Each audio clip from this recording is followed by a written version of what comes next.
नमस्कार. आपण पाहत आहात एल्गार न्यूज महाराष्ट्र. मिरज तालुक्यातील आरग परिसरातून एक अत्यंत धक्कादायक आणि फसवणुकीची घटना समोर आली आहे, जिथे लग्नाच्या अवघ्या 15 दिवसातच नवी नवरी आपल्या माहेरच्या मंडळींसोबत सासरचे दागिने आणि रोख रक्कम घेऊन पसार झाली आहे.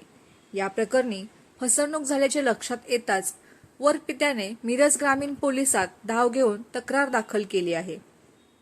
या घटनेची सविस्तर पार्श्वभूमी अशी की आरग येथील रहिवासी लक्ष्मण कृष्णा माळी यांच्या मुलाचे लग्न सोलापूर येथील एका तरुणीशी ठरले होते. हा विवाह सोहळा पार पडताना माळी कुटुंबियांनी मोठ्या हौसेपोटी आणि प्रथेपोटी वधूला 23,770 रुपये किमतीचे सोन्याचे मंगळसूत्र आणि 1,80,000 रुपयांची रोख रक्कम दिली होती. लग्न पार पडल्यानंतर नववधू 15 दिवस सासरी आरग येथे मुक्कामी होती. मात्र हे 15 दिवस केवळ सासरच्यांचा विश्वास संपादन करण्यासाठी आणि चोरीचा कट रचण्यासाठी होते की काय असा संशय आता निर्माण झाला आहे. ठरल्याप्रमाणे नववधूने आपल्या कुटुंबातील सदस्यांशी संगनमत केले आणि सासरच्या घरात असलेले सोन्याचे दागिने व रोकड असा मोठा ऐवज गोळा करून ती अचानक गायब झाली. धक्कादायक बाब म्हणजे वधू एकटीच गेली नसून तिच्यासोबत तिचे नातेवाईकही या कटात सामील असल्याचे उघड झाले आहे.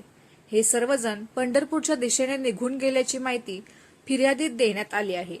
या गंभीर फसवणुकीप्रकरणी लक्ष्मण माळी यांनी दिलेल्या तक्रारीवरून मिरज ग्रामीण पोलिसांनी एकूण 5 जणांविरुद्ध गुन्हा दाखल केला आहे. यामध्ये आनंद धोंडीराम भोसले आरग, सचिन नाईक आरग, मंजुळा दोडमिशे पंढरपूर, सुनीता अविनाश चौगुले राहणार एरंडोली आणि सोनाली अमोल शिंदे राहणार ठाणे यांचा समावेश आहे. सोन्याचे दागिने आणि मोठी रोकड घेऊन पोबारा करणाऱ्या या टोळीचा शोध आता पोलीस घेत असून या घटनेमुळे आरग परिसरात लग्नाळू मुलांच्या पालकांमध्ये भीतीचे आणि चिंतेचे वातावरण पसरले आहे. लग्नासारख्या पवित्र नात्याचा वापर करून फसवणूक करणाऱ्या या टोळीचे जाळे नेमके कुठेपर्यंत पसरले आहे याचा तपास आता पोलीस करत आहेत.